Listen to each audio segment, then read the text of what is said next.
What you're seeing right now is the immediate build-up before what very well may be the coolest thing that's ever happened on a football field. The star of the show is a man I am fully convinced will be your new favorite football player after I'm done making a pitch to you about him. I'll give you this much right now, though. A 43-year-old man is about to do something on a football field that has not been done in 64 years and has not been done ever since. It is also something that is the complete opposite of everything he has worked his entire life for, and will be the very last thing this man will ever do on an NFL field. The culmination of over 20 years of unprecedented vibes and repeatedly proving that he is one of the coolest, most unique figures this sport has ever seen. Oh, alright, enough overdramatic build-up. Let's talk about Doug Flutie. Doug Flutie's story kicks off in the early 1980s when he was a 4-year starter as Boston College's quarterback.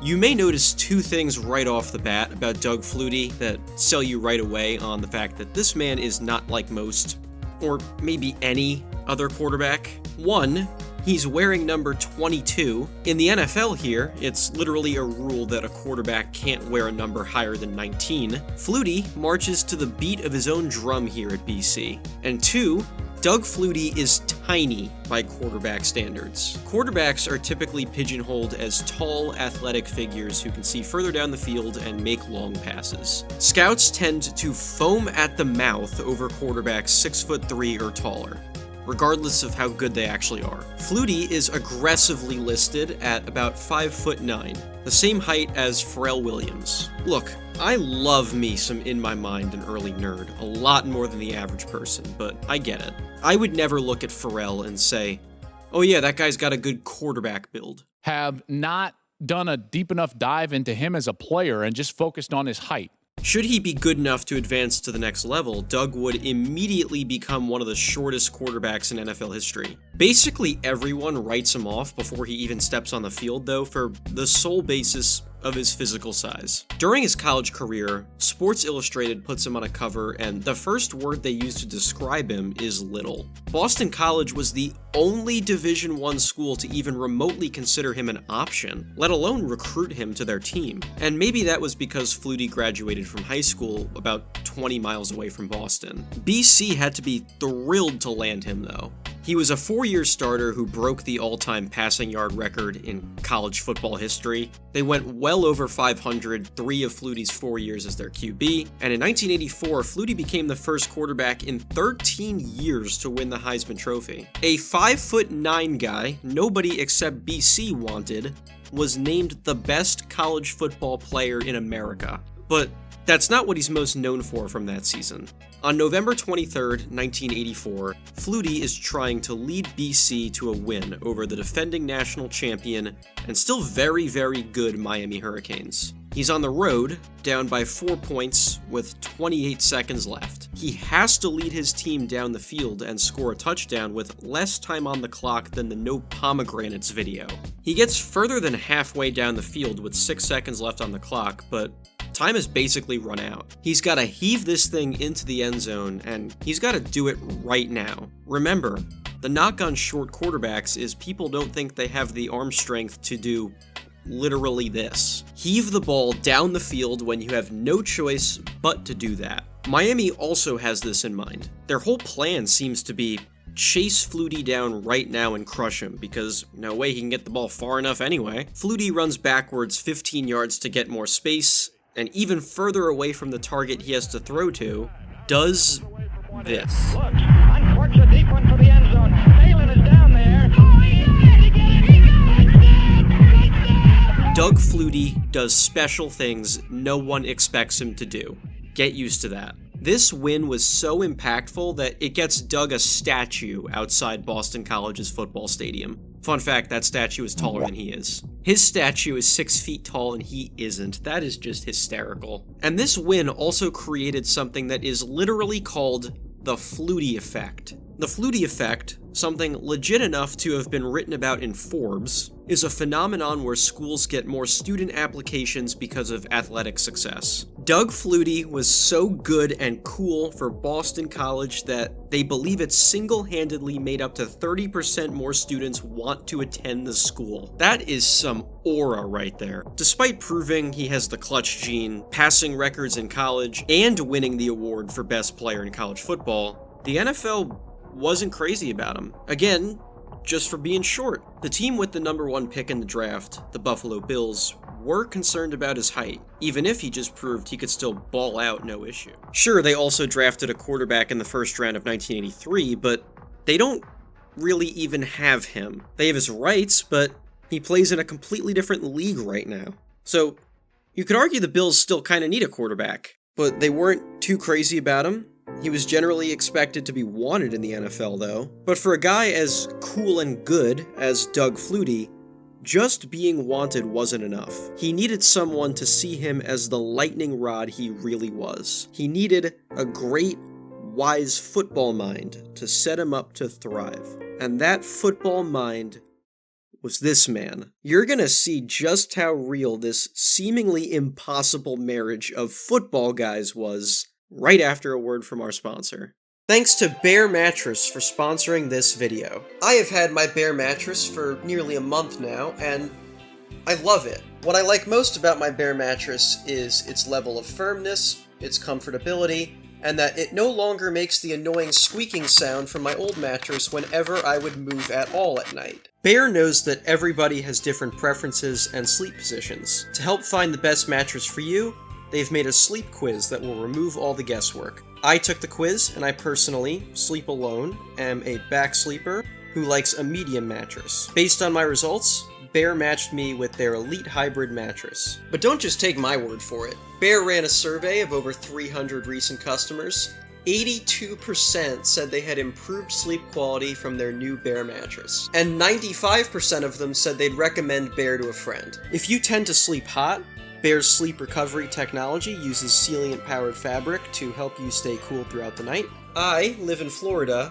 Even just being under the blanket for a bit can get hot. All of Bear's mattresses are also created without the use of harmful chemicals, so you can sleep safely and soundly, knowing there will be no off-gassing. Unlike other brands, Bear mattresses also do not contain fiberglass, which can be detrimental to your health. As I mentioned before, the best part about all of this is that Bear delivers your mattress right to your door, with free shipping in the US. Their President's Day sale is live. If it makes you nervous to buy something you haven't tried, Bear has a 120-night sleep trial. You get more than 3 months to make sure that you love it.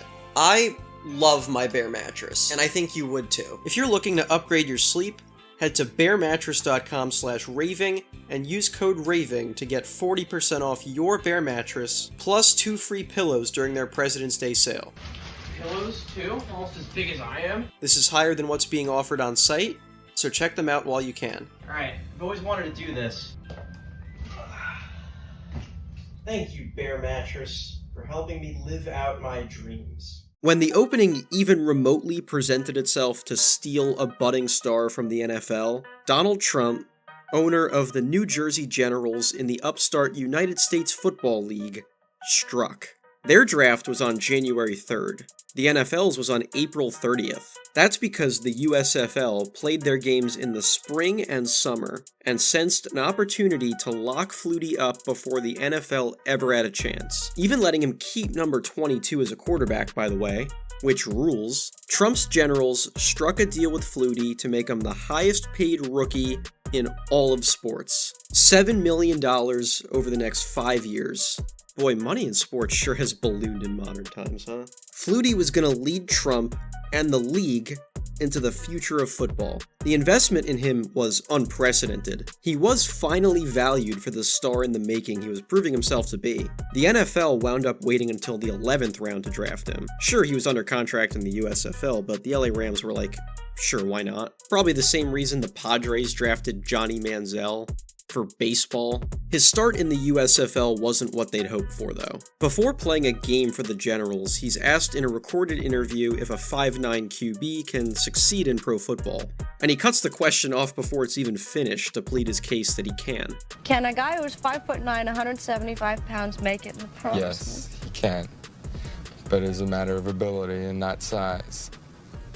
I feel I can play. I don't know for sure, and those questions will be answered in the future. It's common in pro football, especially at this time, to let rookie quarterbacks develop in the background instead of them being thrust into an immediate starting role. Trump ordered the team to play Flutie from day one, and that may have been against everyone's best interests. He struggled in his first year as the Generals starter, throwing more interceptions than touchdowns before an injury late in the season prematurely ended his season. It's not all bad though. The Generals were still a playoff team that year, and they'd one of the best running backs alive, USFL or NFL. Rookie quarterbacks in pro football usually do struggle at first. There's a learning curve to being a pro after all. He started his season so early he hadn't even memorized all the names of his receivers yet. In retrospect, this was going to take time for him to adjust. The talent was there. He just had to get the reps in to get fully immersed. So, how did Flutie's 1986 USFL season go?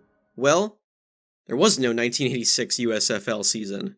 Trump's angle with owning the Generals in the first place was to eventually get to merge into the NFL. The plan seemed to be this: build up enough momentum in the spring, directly challenge the NFL in the fall once you have that, and if it didn't work, they were also gonna sue the NFL for having a monopoly on pro football. Granted, that is an extremely simplified version of it, but Trump was the leader of the pack of owners who lobbied to give up the successful spring business model and take the risk of going head-to-head with the NFL in the fall. And he was the main driver behind suing the NFL. Is it greedy? Probably, but Trump's out to force his way into NFL ownership, not USFL ownership. Behind the scenes, though, the USFL was in turmoil. Teams were outright going out of business. Plenty more were going through ownership uncertainty. They hadn't secured a full slate TV partner. The USFL blamed this on the NFL conspiring against them. And as their own situation got worse and worse, they depended on their monetary winnings in court from suing the NFL to keep the league alive at all. And what do you know? The USFL was awarded money in this lawsuit, a sum that was going to be tripled due to it being ruled that the NFL did in fact break the law and illegally push the USFL down. Their winnings, $1 times 3. The court basically said, yeah, the NFL did conspire against you, but your bad situation is your own fault. So we are awarding you the minimum amount possible. $3 does not fix your financial woes unless you're a 2-year-old. So the league couldn't survive, canceling the 1986 season, releasing all players from their contracts, and going out of business. Doug Flutie's path to being a star in the USFL blew up just as quickly as it started. Flutie was now kind of out of a job. The Rams still held his rights in the NFL thanks to taking that flyer pick on him, but they had no intention of rostering him at this time. When all was said and done, Flutie wasn't going to suit up and play football for nearly a year and a half, and when he got that chance, it was chaos. When the defending Super Bowl champion Chicago Bears lost their starting quarterback to a season-ending injury in the middle of the 1986 season, Bears coach Mike Ditka believed in Flutie enough to go and trade for his rights. Ditka truly saw something in Flutie, and envisioned him developing into a star with the Bears. He played very meh in a handful of games down the stretch for the Bears, only managing to get one start, a game he won by the way, and then played terribly in their one playoff game. They lost the game, which typically happens when your QB plays terribly in the playoffs. Ditka insists Flutie himself was fine, and his teammates just didn't do their jobs. Even if this was his stat line, and you want to know something? He may not be too far off in that narrative. Flutie never bonded with his Bears teammates. They didn't rally around him as plenty of other teams do for replacement quarterbacks. The 1990 Giants and 2017 Eagles later won Super Bowls with backup quarterbacks coming in to get the team over the finish line at the end of the season. On a more micro scale, I watched my beloved New York Jets rally around Mike White for a few weeks even, when he wasn't even playing that great. Flutie never got that. Not even a little bit. The sentiment was that he was the coach's guy, not the team's. They called him a circus act. But you know, I tell everybody, the place to go see the little people act in the circus is at the Allstate Arena, not Soldier Field. The QB that got hurt that Flutie was replacing, Jim McMahon, was supposedly calling him America's midget. Gee guys, not sure you're gonna win anything if you insist on belittling the guy who's here to save your season. You could have Patrick Mahomes' arm, Stephen Hawking's brain, and Omar Little's sheer aura. You will not be successful as a quarterback if your teammates won't give you their all. So the Bears seem to have no choice but to move on. Again, another example of Flutie unfairly having an opportunity blow up in his face, but then things kind of work out for Doug Flutie, as his next chance is in a familiar spot where he's already loved. Doug Flutie is now a New England Patriot. The New England area high school graduate and college star was now on the only pro football team in the region. Sure, he's the backup and only gets into one game in all of 1987, a game he wins, by the way, but Patriots fans are thrilled that one of their own is back on the roster, something they get even more thrilled about in 1988 when, after a 1-3 start, starts to get oh so close to a 1-4 start. Flutie comes off the bench and leads the team to a win. And then he picks up a few more wins as the Patriots starter to get them on the door of a playoff appearance. Finally, everyone seems to love Doug Flutie, and he's doing what he usually does when his feet get wet in an environment: win.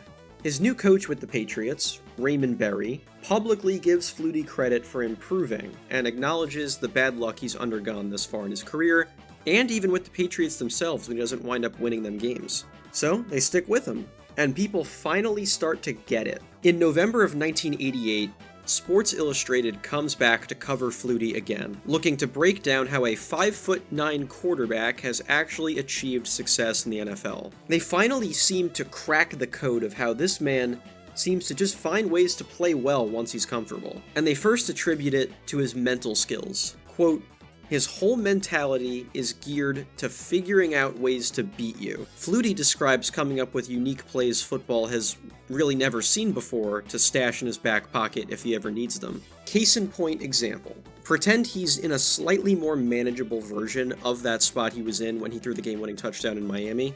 Let's say down 2 points instead of 4. Flutie knows that drop kicking a football is legal at any point in the game, and if you drop kick it through the uprights, that counts as a field goal. He seems to be all been there, done that with game-winning touchdowns. So his new plan is to get the ball into the hands of a receiver who can drop kick it in for the game winner.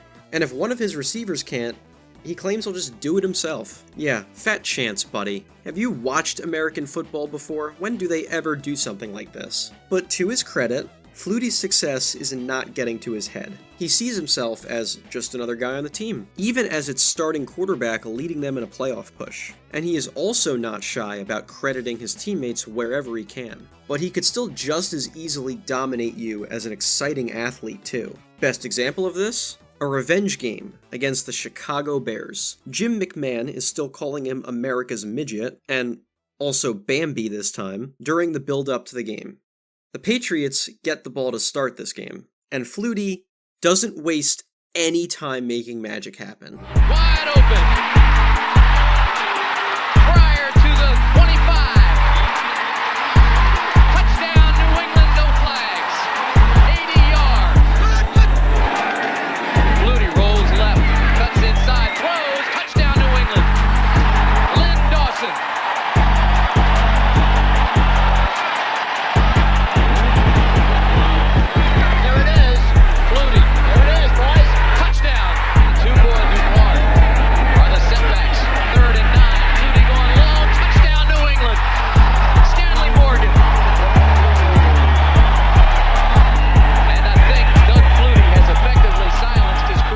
The Patriots win this game 30-7. Flutie only completes 6 passes all game. 4 of them are for touchdowns. McMahon, meanwhile, only passes for 4 total yards in the entire game. Nice little poetic justice there, huh? Getting absolutely cooked by a Disney cartoon deer. So now with 2 games left in the 1988 regular season, the Patriots control their own destiny. Win both games, and you will clinch a playoff spot. And there are only 5 playoff teams per conference at this time. They would really prove to be one of the best in the land if Flutie can just land the plane here safely, so to speak. End this show like Better Call Saul, not Ozark. And then, maybe the most inexplicable thing of the story so far happens. Raymond Berry benches Doug Flutie. Like, Are you kidding me? This surprised everyone, and rightfully so, because it's just insane. You are 7-3 on the season in games Flutie has played in. You were about to be 1-4 before giving him a shot, and with the season on the line, you put in someone who hasn't played football in over a year because you want to be more explosive? I don't know how putting in a rusty quarterback makes you more explosive. Okay, so let's break all that down reasonably here. Raymond Berry wants the offense to suddenly be more explosive. Your team achieved that and won more games when you gave the keys to Flutie. Rather than use your clutch, clever, and talented guy to achieve that, you thaw out a cold hand that just awoke from a metaphorical coma when it matters the most to suddenly conduct a bullet train.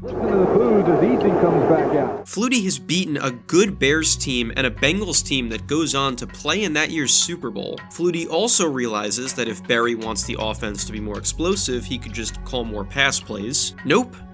Patriots luck into an overtime win against a now 4-11 Tampa Bay Buccaneers team before losing to an already eliminated Broncos team in the last game of the season. Flutie does get to throw one total pass in that last game for an interception, a terribly disappointing and annoying close to what could have been a great season. If you kept Flutie as the starter and won this game, not taking a sledgehammer to all your momentum and benching him, you actually would have made the playoffs. They would have held a tiebreaker advantage and achieved that dream. According to the Patriots website, Doug was given the award for the team's unsung hero in 1988. Gee, I wonder who that was a message to. Flutie does not enter 1989 as the Patriots starter. Their starter stinks in the first 3 games. Flutie gets the chance again, barely, and it's yanked away again after 3 so-so games, and his time with New England basically ends right there. The fans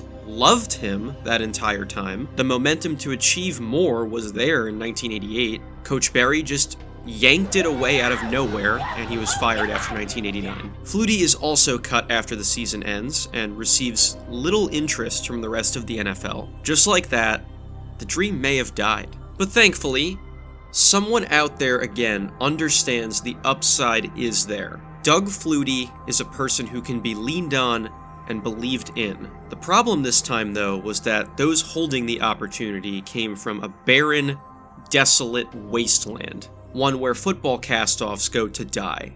Slowly and quietly. This satanic black hole of a football land is known to the world as Canada. Stop me if you've heard this before. A football league that is not the NFL sees something in Doug Flutie and is willing to dish out the big bucks to get him. The BC Lions of the Canadian Football League offer Flutie a deal that makes him the highest paid player in the CFL. Flutie accepts, likely realizing this is his path to keep football alive. Moving to Vancouver and playing in a league that at this time had 2 different teams called the Rough Riders. There were only 8 teams in the league and 2 of them had the same name. This is the bizarre, strange world Flutie has to play in to keep his career going. And you want to know something?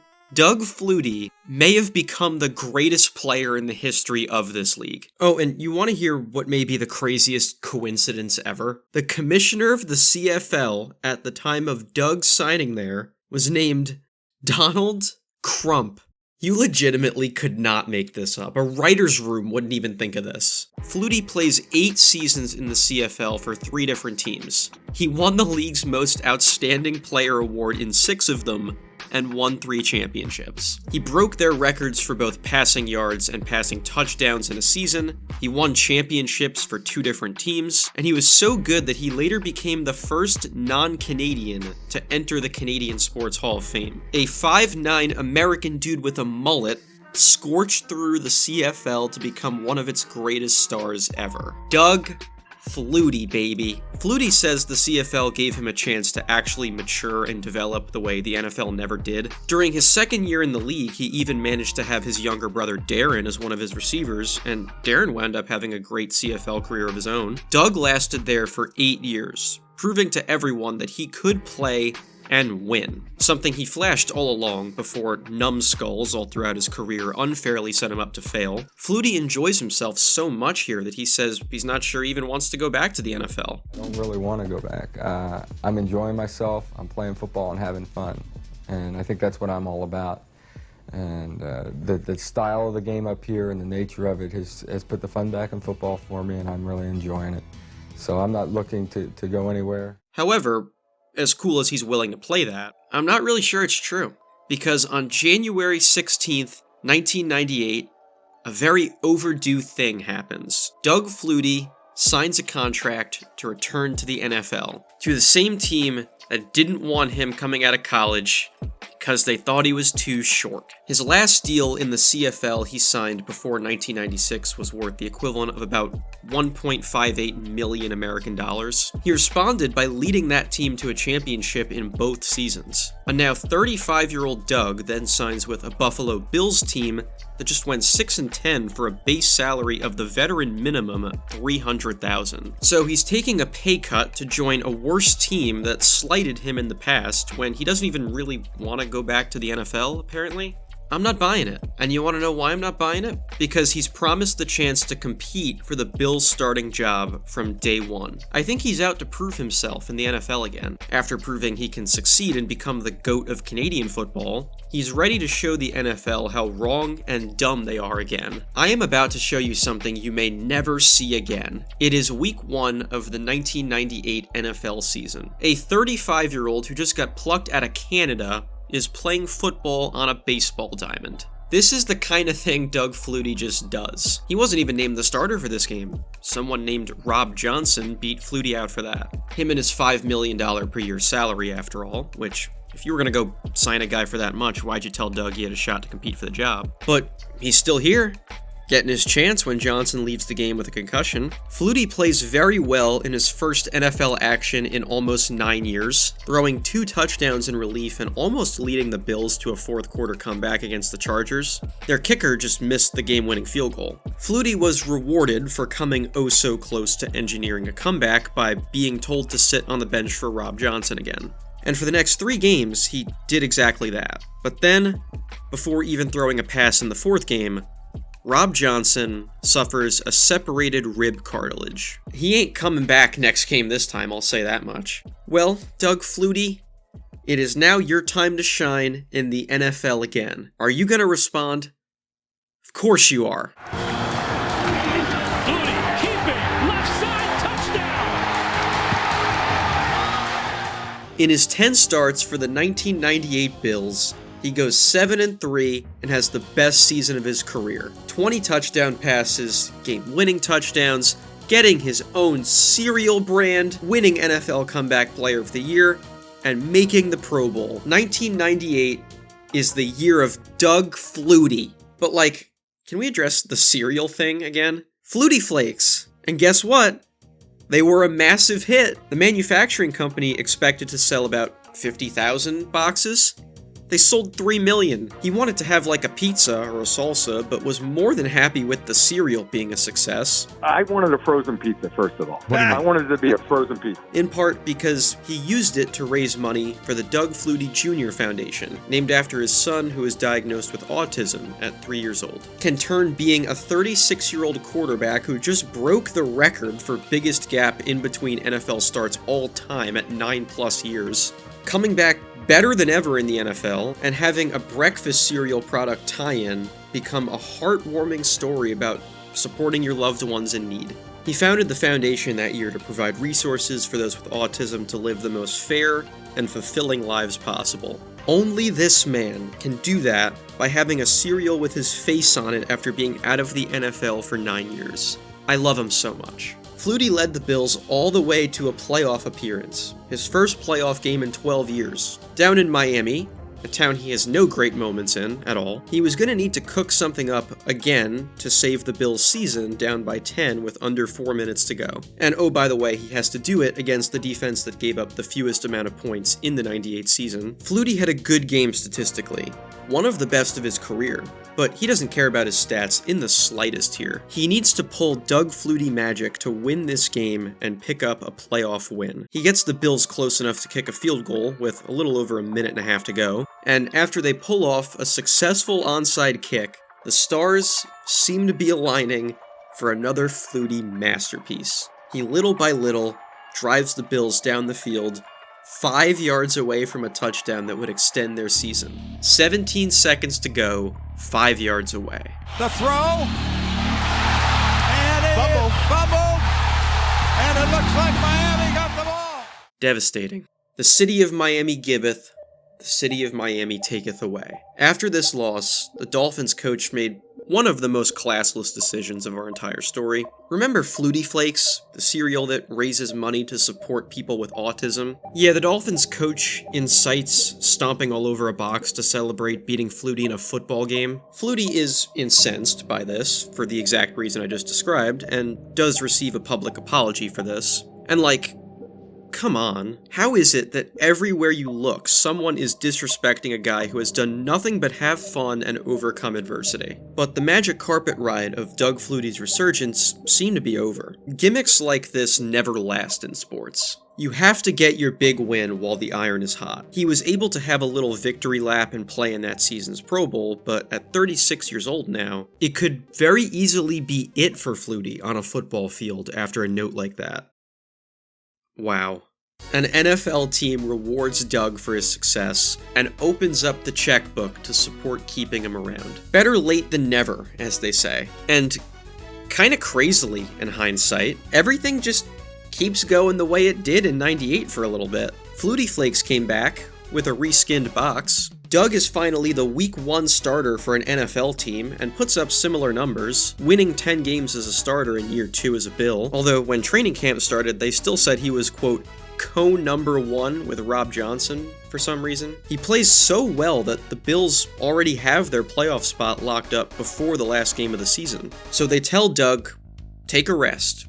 You've earned it. So they tell him, take a rest. You've earned it. Losing doesn't knock them out of the playoffs, and teams do this all the time. They're kind of saying that Doug is too important to take a stupidly unnecessary hit in a meaningless game, and that tanks their playoff run. Let Rob Johnson get in a game, his only start of the entire season, after signing a deal even bigger than Flutie's 2 years ago. Flutie calls himself paranoid now, though. Remember what happened in '88 with the Patriots? Good, seemingly comfortable situation where he leads a team to contention, only to have it snatched away at the last second by a coach who makes some idiotic change. I'm surprised an older, wiser Doug still thinks this way, though. He's telling his friends that he's not hurt now and wants to play football, even in that meaningless game. In a way, it speaks to the trauma he feels from how it played out in New England. But come on, how could you possibly...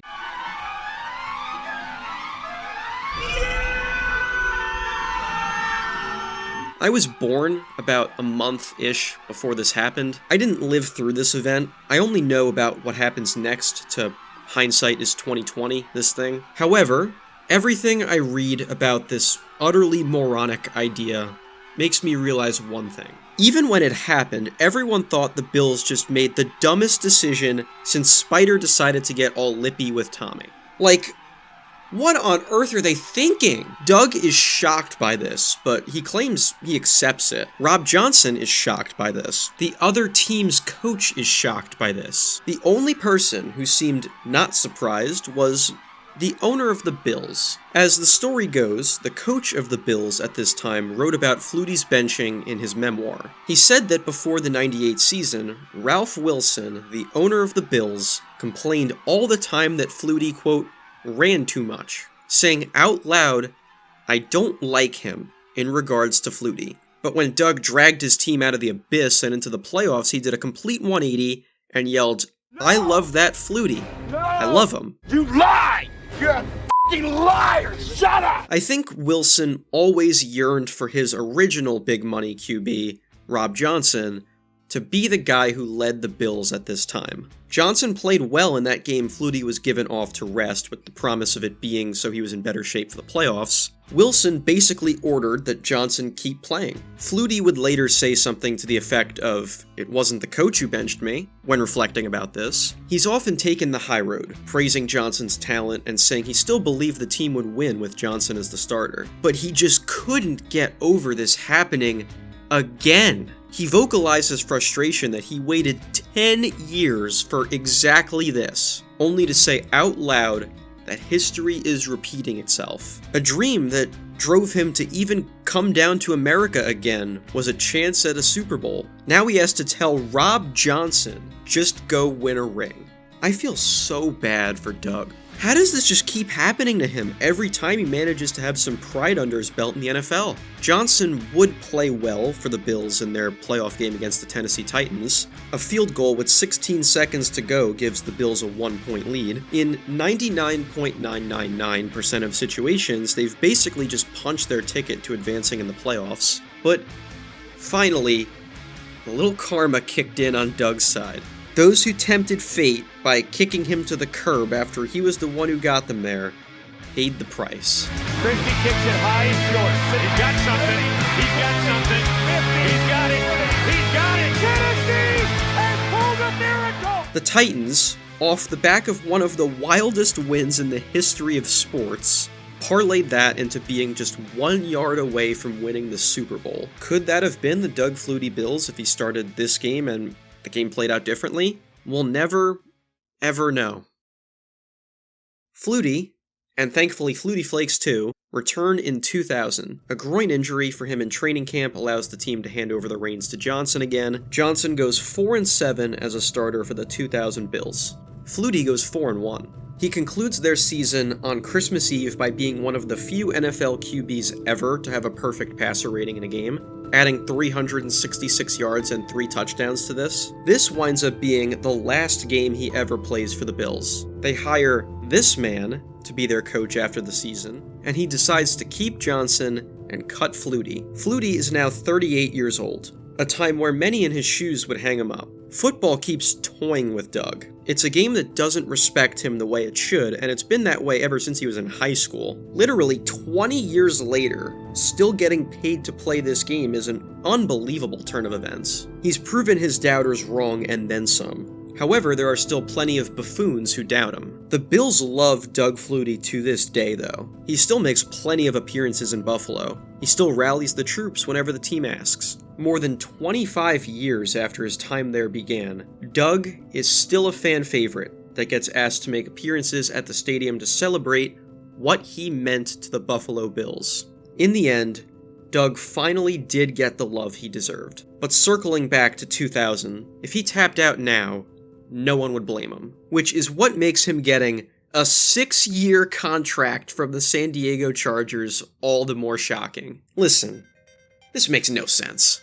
But when has anything with Doug made sense at all? There is no way anyone involved can honestly look themselves in the mirror and say, I expect Doug Flutie to finish out this 6-year deal as a Charger, quarterbacking them at 44 years old. But this is a team that went 1-15 the previous year. They need some good vibes in the building. He gives the Chargers hope, expectations that they're going to win week in and week out. And who is a better vibes guy than Doug Flutie? This is a dude who played pickup basketball against high school Arian Foster when he was living in San Diego for the Chargers. I actually played basketball with Doug Flutie. Is he good? Nice. But I was in, this is back when I was in San Diego. In high school, we used to run in these courts. And he played, and sure enough, fam, my man hits the game-winning shot. Doug Flutie with the game-winning shot. You need chilled dudes who just happen to succeed way more than they should in the picture if you're going to turn your franchise around. They're even making Charger versions of Flutie Flakes and introducing a new product called Flutie Fruities, which has to be really rewarding for him when he beats Rob Johnson's Bills in a hard-fought showdown in 2001. They seem to be all in on this man. Flutie gets the Chargers off to a nice start, kicking off the season 5-2 for them, before he loses 9 games in a row to end the season. Look, not even Doug Flutie can save a team this raw and inexperienced on talent to the promised land. But he is here for a second reason now. The Chargers do understand that Flutie is getting old. They picked an heir apparent to him in the second round of the 2001 draft.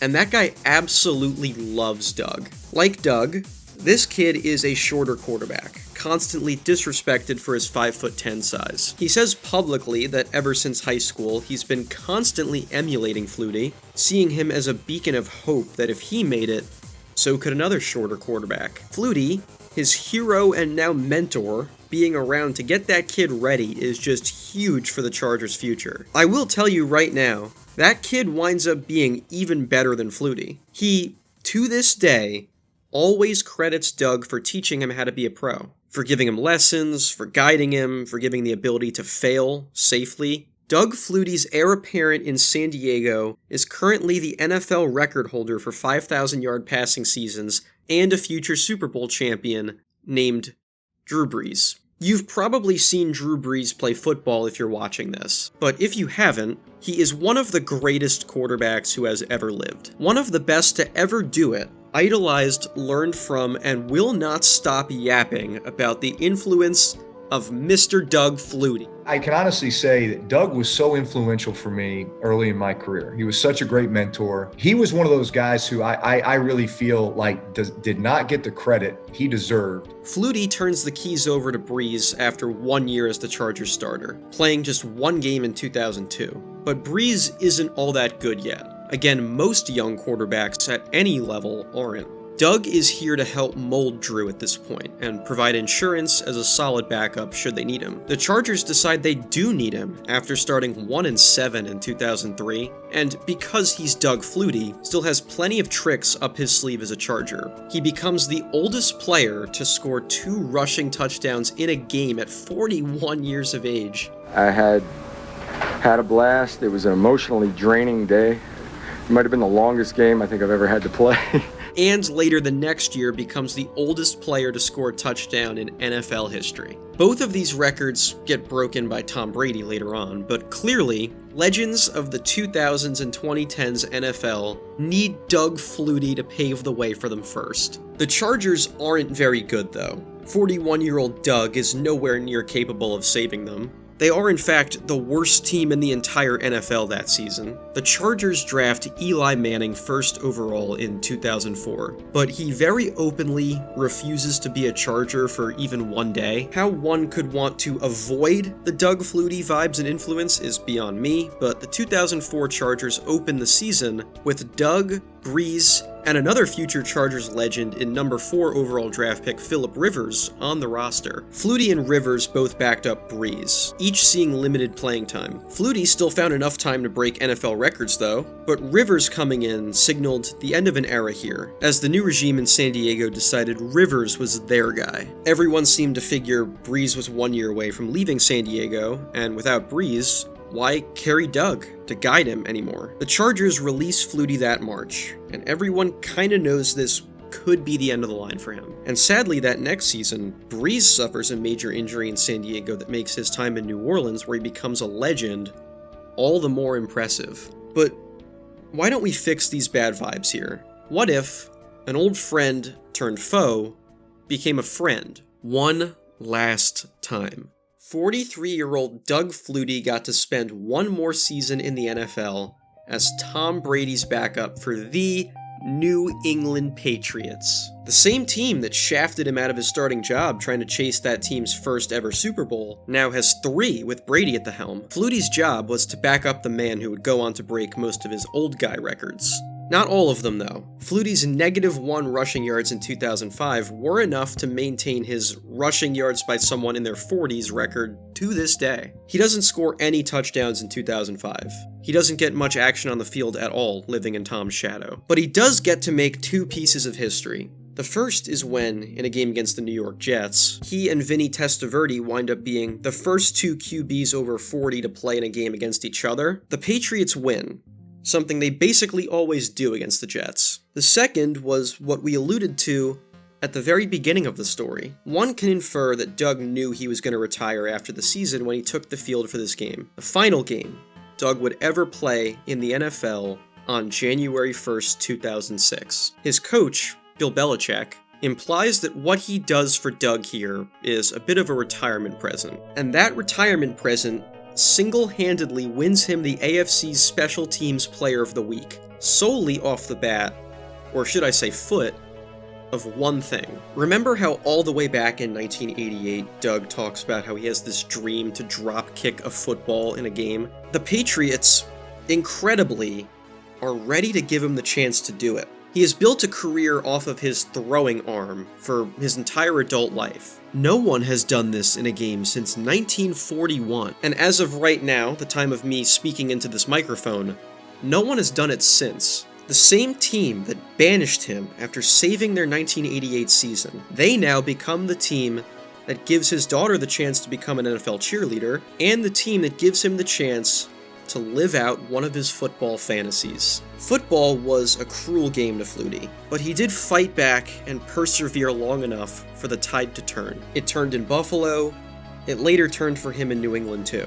Doug isn't a Pro Football Hall of Famer, but he did win over plenty of hearts for the grit and burning desire to prove people wrong in a career longer than some of you watching have been alive. Doug is a man who consistently, before and after this, finds himself in weird places doing cool things. Wearing 22 as a quarterback, the game-winning Hail Mary, Heisman, the statue, a student population growth phenomenon, Donald Trump, spring football, Canada, cereal, eventually becoming a broadcaster, Dancing with the Stars competitor, and aspiring knuckleball baseball pitcher at age 50 that almost wound up in an MLB opportunity. All that peaks with what you're about to see. The game of football, finally, rewards Doug Flutie. Part of the allure for why Doug loves the idea of satisfying the primal urge to drop kick a football is that it's just not a part of football. It legally can be, but every non-punt related kick in American football looks like this.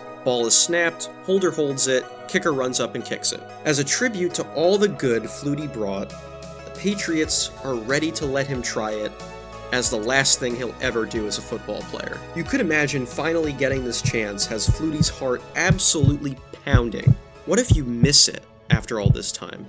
And this, and by extension you, become a joke over your dream, completely undoing everything you've ever done as a guy who has to constantly prove that he is not a circus act on the football field. He's constantly been told he can't do things. He's had to deal with his own teammates putting him down because he's short, that he didn't belong there just because of that. Having a gimmick opportunity and failing would pour gasoline on that fire. Well, if you still doubt that he pulled this off, you simply do not know Doug Flutie.